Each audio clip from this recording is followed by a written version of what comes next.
Till now, we learnt about forests and wildlife and its conservation. Let us discuss about water.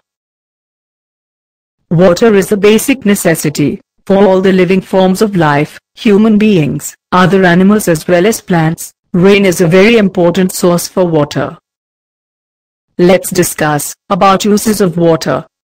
We use water for our daily needs, for agriculture, transportation, construction of buildings, roads, dams, etc. Water is a natural habitat for aquatic organisms. The various sources of water which are available to us are rains, rivers, lakes, ponds, wells, oceans and glaciers, snow mountains. The rainwater fills the lakes and ponds, and also flows into rivers. Some rainwater also seeps into ground, and becomes available as groundwater. Irrigation methods like dams, canals, and tanks are used to store rainwater. Rivers are another important source of water. Rivers get their water supply from the melting of snow lying on the peaks of snow mountains, as well as from rains. The management of river water is done by constructing dams on rivers.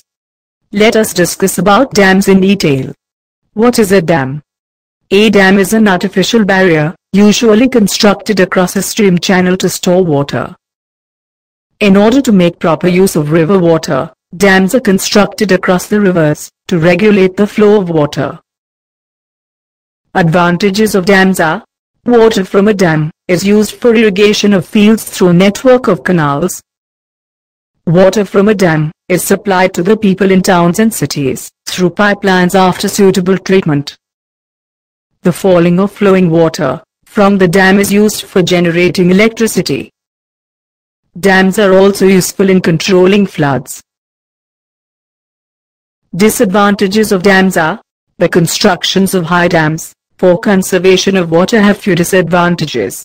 These large dams address mainly three problems. Social problems: dams displace a large number of people without adequate compensation or rehabilitation. Economic problems: constructing large dams is expensive and uses a huge amount of public money without the generation of proper benefits. Environmental problems: dams construction causes the deforestation and loss of biodiversity. Let us discuss about how river water is polluted. The water in most of rivers is highly polluted because of dumping untreated sewage and industrial wastes into it. For example, the river Ganga, which flows for over 2500 kilometers from Gangotri in the Himalayas to Ganga Sagar in the Bay of Bengal, is being turned into a dirty water drain by discharge of untreated sewage and industrial wastes emanating from more than 100 towns and cities which lie along its way. In addition to sewage and industrial wastes, the river Ganga is also caused by other human activities like bathing, washing clothes, immersion of ashes of the dead, and dumping of unburnt corpses. The industries also discharges chemical wastes into the river water. The toxicity of these chemical wastes kills the fish inside the river. Let us discuss about water harvesting, rainwater. What is water harvesting? Collecting and storing the rainwater for future use is called water harvesting. The common methods for water harvesting are digging of small pits, lakes and ponds, etc. Building small earthen dams or concrete check dams.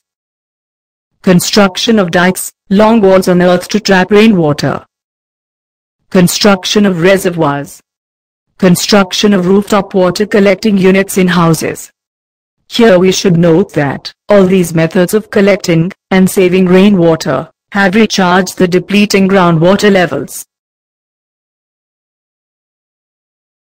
Example for different methods of water harvesting: digging pits, lakes, ponds, earthen dams, dikes, reservoirs.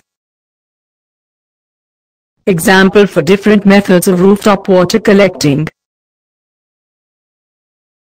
some of the ancient water harvesting structures used in different rural regions of our country, which are still in use, are: in Rajasthan, Khadin tanks and nadis are in use. In Maharashtra Bandharas, dals are in use. In Madhya Pradesh and Uttar Pradesh, bandhis are in use.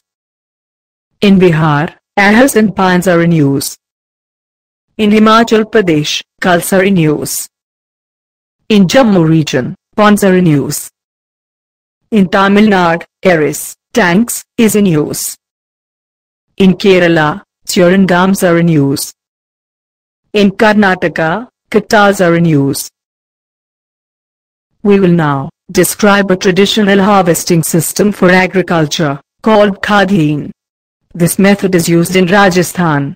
The main feature of Khadin system of rainwater harvesting is very long, that is 100 meters to 300 meters long, earthen embankment, that is edge, called bund is built across the lower edge of the sloping farmland. The rainwater from catchment, that is from high level area, flows down the slopes, which is stopped by the bund to form a reservoir. The excess water flows across the bund through pathways provided for this purpose and goes into shallow wells dug behind the bund. The rainwater, which is collected in the reservoir formed by the bund and in the well, seeps slowly into the land or ground. This water-saturated land is subsequently used for growing crops. Here we should note that the main purpose of the water harvesting is not to store rainwater on the surface of the earth, but to make rainwater seep into the ground, so as to recharge groundwater beneath. Now, let us discuss about the advantages of groundwater. It does not evaporate easily. It spreads out and recharges wells.